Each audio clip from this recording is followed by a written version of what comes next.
Hello नमस्कार दोस्तों, चलिए जानते हैं आज की 50 बड़ी खबरों को। 10 रुपये तक कम हो सकते हैं पेट्रोल डीजल के दाम, बड़ी राहत देने की तैयारी में है मोदी सरकार महंगाई के मोर्चे पर जनता को बड़ी राहत देने वाली है। सूत्रों के अनुसार जल्द ही पेट्रोल और डीजल के दामों में बड़ी कटौती की जा सकती है। तेल के दाम 6 से 10 रुपये तक घटाए जा सकते हैं।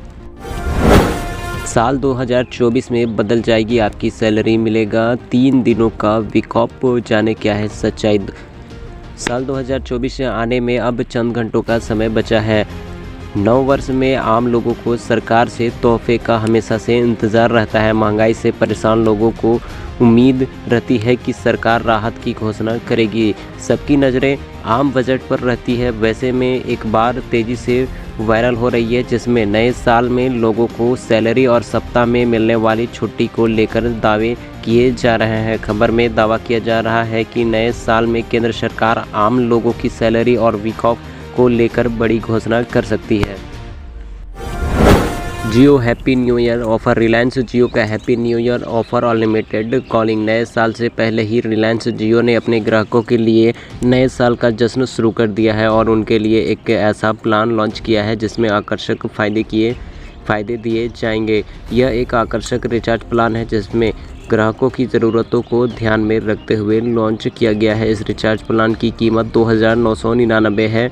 इस प्लान में ग्राहकों को 24 दिनों की अतिरिक्त वैलिडिटी मिलती है। आपको बता दें कि इस प्लान का नाम happy new year 2024 prepaid plan है। इससे महत्वपूर्ण बात यह है कि चूँकि इससे सालाना रिचार्ज किया जाता है, इसलिए इसकी वैधता 365 दिनों की होती है। इसमें ढेर सारा डेटा उपलब्ध है और हाई स्पीड इंटरनेट भी उपलब्ध है। यह प्लान 912.5 GB डेटा ऑफर करता है, जिसमें 4 GB स्पीड पर 4G स्पीड पर प्रतिदिन 2.5 GB डेटा मिलता है। सीएम योगी का अयोध्या दौरा। आज पीएम मोदी के दौरे की तैयारी को लेंगे जायजा, दिग्गजों का लगा जामवाड़ा। अयोध्या में रामलाल के प्राण प्रतिष्ठा को लेकर लोगों में उत्साह बढ़ता जा रहा है। प्राण प्रतिष्ठा कार्यक्रम से पहले प्रधानमंत्री नरेंद्र मोदी 30 दिसंबर को अयोध्या दौरे पर आ रहे हैं। प्रधानमंत्री के दौरे देखते हुए सीएम योगी आदित्यनाथ शुक्रवार को अयोध्या दौरे पर रहेंगे। इससे पहले सीएम का दौरा गुरुवार को प्रस्तावित था, लेकिन मौसम सही न होने के चलते निरस्त हो गया। मोदी सरकार ने कबाड़ बेचकर जुटाए 1200 करोड़ रुपये। 3 चंद्रयान 3 मिशन के बरामद हुए आमदनी।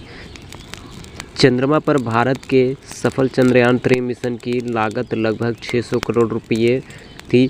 अब विश्व करेगी। नरेंद्र मोदी सरकार ने कबाड़ जैसी फाइलें, खराब हो चुकी ऑफिस उपकरणों और पुराने वाहनों को बेचकर ऐसे 2 मिशनों की लागत के बराबर पैसा इकट्ठा कर लिया है। जी हां, अक्टूबर 2021 से अब तक स्क्रैप बेचकर लगभग 1163 करोड़ रुपये कमाए गए हैं। इस साल अकेले सिर्फ अक्टूबर में 557 करोड़ रुपये की आमदनी सरकार को हुई है। हरकतों से बाज नहीं आ रहा है हूती। लाल सागर में फिर किया ड्रोन हमला, अमेरिका ने किया नाकाम। राहुल गांधी को बनना चाहिए अगला प्रधानमंत्री, स्थापना दिवस पर बोले सीएम सिद्धारमैया। कोरोना से कोहराम, नए वेरिएंट JN1 से डरने की ज़रूरत। देश में 150 से अधिक केस। 130 किलोमीटर प्रति घंटे की रफ्तार से दौड़ेगी अमृत भारत एक्सप्रेस। बेहतर तकनीकी की वजह से यात्रियों को नहीं लगेगी झटके। रेलवे अधिकारियों ने कहा है कि प्रधानमंत्री नरेंद्र मोदी 30 दिसंबर को पहली 2 अमृत भारत एक्सप्रेस ट्रेन को उत्तर प्रदेश के अयोध्या से हरी झंडी दिखाएंगे और ये ट्रेन आधुनिकतम तकनीकी से लैस है और यह सुनिश्चित किया गया है कि यात्रा के दौरान लोगों को किसी भी तरह का झटका महसूस नहीं होगा। दिल्ली के अस्पतालों में कौन कर रहा था घटिया दवाओं की आपूर्ति? सरकार ने CBI जांच का किया अनुरोध। दिल्ली सरकार के सतर्कता निर्देशालय ने बृहस्पतिवार को केंद्रीय गृह मंत्रालय को पत्र लिखकर उससे यह राज्य सरकार के अधीन अस्पतालों में घटिया दवाओं की आपूर्ति की जांच केंद्रीय अन्वेषण ब्यूरो को सौंपने का अनुरोध किया है। जंग के बीच फ़लस्तीनी के लिए फरिश्ता बना भारत, शरणार्थी राहत और कल्याण के लिए दिए 20 करोड़ रुपये। गाजा युद्ध के बीच भारत के फ़लस्तीनियों के कल्याण के लिए $25 लाख यानी 20 करोड़ 80 लाख रुपये की धनराशि दी है। यह भारत की ओर से दी जाने वाली $50 लाख की वार्षिक मदद की आधी धनराशि है। अब जानते हैं झारखंड की बड़ी खबरों को। गिरिडीह में पुलिस सहायता केंद्र के समीप अज्ञात युवक ने की हवाई फायरिंग। बोकारो के गोमिया में जंगली हाथियों का पहुंचा झुंड। गुमला के भरनों में पूर्व पंचायत समिति सदस्य के पति की हत्या मामले में 2 अपराधी गिरफ्तार। सिमडेगा में PLFI के 2 उग्रवादी हथियार के साथ गिरफ्तार। कोडरमा में 2 साइबर अपराधी गिरफ्तार। पलामू में दंपति ने बच्चे के साथ की खुदकुशी। गिरिडीह के CRPF जवान की पत्नी के अपहरण मामले में झामुमो नेता पप्पी सिंह को जेल। मेदिनीनगर पलामू DC के स्कॉट वाहन के ड्राइवर समेत 2 दुष्कर्म के आरोप में अरेस्ट। जमशेदपुर टाटा मोटर्स में आज से 5 दिन का ब्लॉक क्लोजर, 2 लाख मजदूर होंगे प्रभावित। बोकारो थर्मल में हाइवा ने रेलवे का हाइट गेज गिराया, आवागमन बाधित।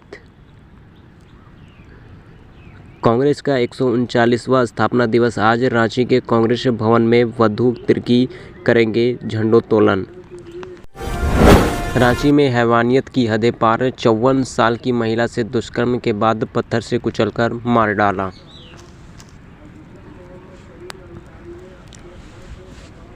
झारखंड पुलिस की उपस्थिति पिछले 1 साल में 397 नक्सली संगठित अपराधी गिरोह के 248 क्रिमिनल हुए गिरफ्तार। झारखंड के 93 इंस्पेक्टर का TSP में प्रमोशन, गृह विभाग ने जारी की अधिसूचना। देखिए पूरी लिस्ट। नए साल आने से पहले ही सीएम हेमंत सरकार ने झारखंड के पुलिस कर्मियों को न्यू ईयर गिफ्ट दिया है। हेमंत सरकार ने झारखंड के 93 इंस्पेक्टर को DSP के रैंक में प्रमोशन दिया है। इसको लेकर गृह, कारा एवं आपदा प्रबंधक विभाग ने गुरुवार को अधिसूचना जारी कर दी है। ईडी के 6 बार समन जारी करने पर भी पेश नहीं हो रहे हैं, CM हेमंत सोरेन ने दिया ये जवाब। झारखंड के मुख्यमंत्री हेमंत सोरेन ने कहा कि अगर उन्हें आमंत्रित किया गया हो तो जनवरी में अयोध्या में राम मंदिर के उद्घाटन में शामिल होंगे। सोरेन ने कहा कि उन्हें अब तक कार्यक्रम के लिए कोई निमंत्रण नहीं मिला है। ये पूछे जाने पर कि क्या उनकी पार्टी फिर से NDA का हिस्सा बनेगी, इस पर झारखंड के CM हेमंत सोरेन ने कहा कि अगर इसी तरह और इस व्यवहार से राजनीति की जाएगी तो वे खून खराबा भी कर सकते हैं। जमशेदपुर जिले में मैट्रिक के 72 जबकि इंटर के 32 परीक्षा केंद्र बनाने का प्रस्ताव। जमशेदपुर जिले में मैट्रिक के 72 जबकि इंटर के 32 परीक्षा केंद्र बनाने का प्रस्ताव। एक भिखारी मेडिकल कॉलेज अस्पताल के भंडार में रखी गई लाखों रुपए की दवाई उपयोग नहीं किए जाने के कारण एक्सपायर्ड हो गई है। इसे लेकर अस्पताल प्रबंधक जहां डॉक्टरों पर अस्पताल की दवाओं के बजाय दूसरी दवा लिखने का आरोप लगा रहा है, तो डॉक्टरों का कहना है कि उन्हें बिना आवश्यकता लिए दवाओं की आपूर्ति की जाती है।